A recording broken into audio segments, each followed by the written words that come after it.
Hi and welcome to Jazz Behind the Scenes. It takes a dedicated team to bring us St. Lucia Jazz every year. Let's meet them up close and personal. Most of the people in the tourist board have a role to play in the whole hosting of St. Lucia Jazz. So if you take the marketing department, we have our regional marketing managers who are overseas.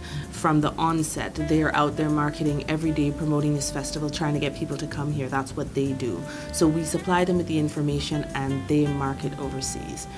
Internally here, there's a marketing department that produce the collateral material, the posters and flyers, that work on the regional promotions. So Martinique, Guadeloupe, Trinidad, Barbados, which are our key markets. They plan that whole thing, that component of the marketing, and then implement. Once the date has been announced, we would be teasing the market of the dates, letting our tour operators, our travel partners know exactly when St. Lucia Jazz will be, because persons normally inquire once one event is over. So our overseas team will start just obviously making those initiatives to our trade partners. Once that has happened, and of course the lineup is announced, then they go into full effect in ensuring that flyers are distributed at trade shows and to various travel partners.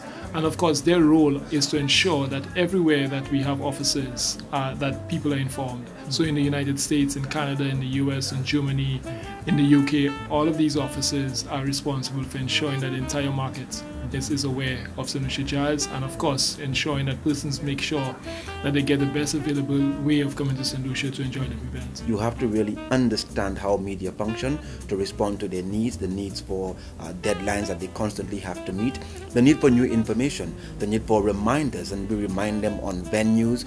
We keep in mind the event is marketed as not just the main stage activities, but all of the fringe activities. And in your mind and at your fingertips constantly is that of which event is new, which event is taking place, which event the press really needs to cover and focus on, who are the sponsors and how do you give them that part of the limelight, who are the organizers. So there's a lot of hand-holding that the PR unit constantly does with media. It's a wonderful relationship. It goes back and forth.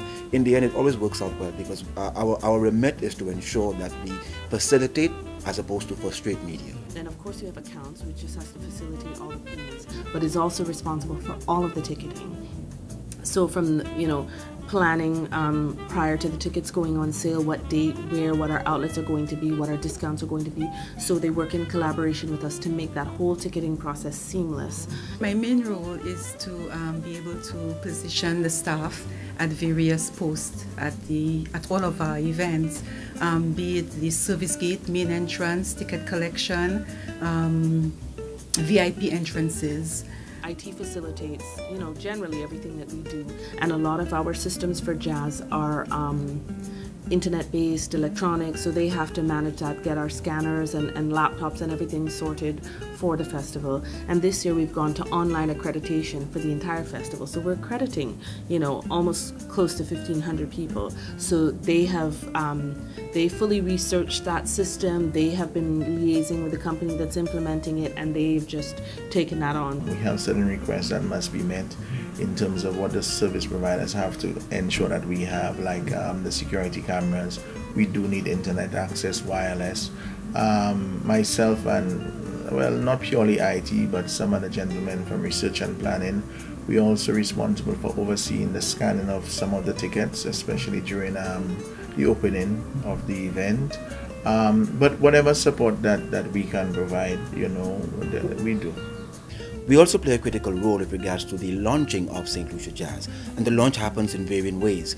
There's always, first and foremost, a press launch where we invite media, we bring them together, and that is the first opportunity really to share the information with a vast audience. And then once that happens, then now press begin to demand certain things of you. They want bios of the artists, they want music from the artists, they want, as time moves on, interviews with the artists and things of that sort. And sometimes it's a challenge because some of the artists are on island, some of the artists are within the region, and some of the artists are of an international nature. We want to put on a fantastic 21st anniversary festival, and with a view to developing our long-term approach to St. Lucia Jazz thereafter. Where are we going with it? And based on market trends, what the market is saying, what is happening locally, what's happening in the region, and what we think is best for the destination of St. Lucia and the festival. Jazz Behind the Scenes is brought to you by St. Lucia Electricity Services, Kotex, Holiday Taxi, Lens Express and Heineken.